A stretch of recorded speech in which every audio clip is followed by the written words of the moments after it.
আল্লাহ তাআলা বলেন ফাউলাইকা মাআল্লাযীনা আনআমা আল্লাহ, যাদেরকে আল্লাহ তাআলা অসংখ্য অগণিত পুরস্কার দিয়েছেন, অসংখ্য অগণিত নিয়ামত রাজি দিয়েছেন।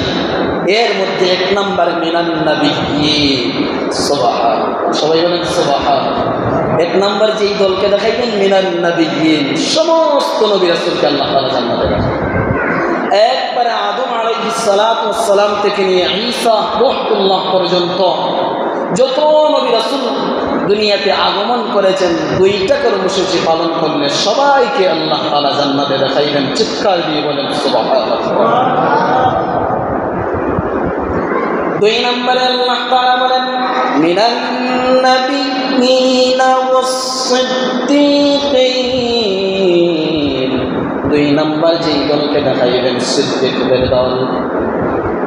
আয়াতের ব্যাখ্যায় লেখা আছে সিদ্দিক শব্দের অর্থ দ্বারা আল্লাহ তাআলা নবীর সাহাবীদেরকে বুঝাইছে।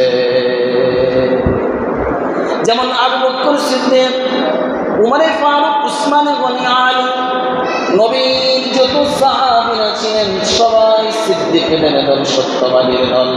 আল্লাহ তাআলা বলেন পৃথিবীর মানুষেরা রে, তোমরা যদি আমার হুকুম পালন করো, আমার হাবিবের তরিকা অনুযায়ী তোমাদের জীবন পরিচালনা করো, আমি আল্লাহ দুই নম্বর যেই দলকে দেখাইব সমস্ত সাহাবীদের দলকে জান্নাতে দেখাইব। চিৎকার দিয়ে বলেন না সুবহানাল্লাহ। তিন নম্বর যে দলকে আল্লাহ তাআলা দেখাইবেন ওয়াস-সিদ্দীকিনা ওয়াশ-শুহাদা।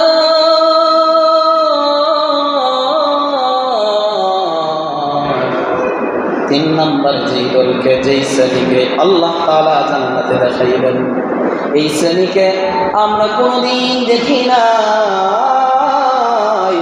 তিন নম্বর যে শ্রেণীকে আল্লাহ তাআলা দেখাইবেন, আল্লাহ তাআলা বলেন ওয়াশ-শুহাদা, যারা নিজের বুকের তাজা রক্ত জমিনে দেবে আল্লাহর দ্বীনের জন্য, নিজের তাজা রক্ত জমিনে বিলিয়ে দিয়েছেন, যারা শহীদ হয়েছেন, সমস্ত শহীদদেরকে আল্লাহ তাআলা জান্নাতে দেখাইবেন। বলেন সুবহানাল্লাহ।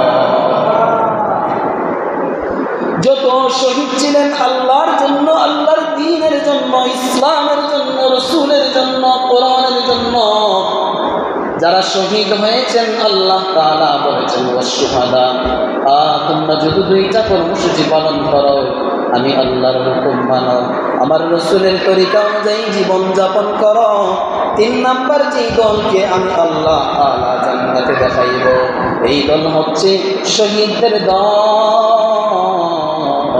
সমস্ত শহীদদেরকে আমি আল্লাহ তাআলা দেখাইব।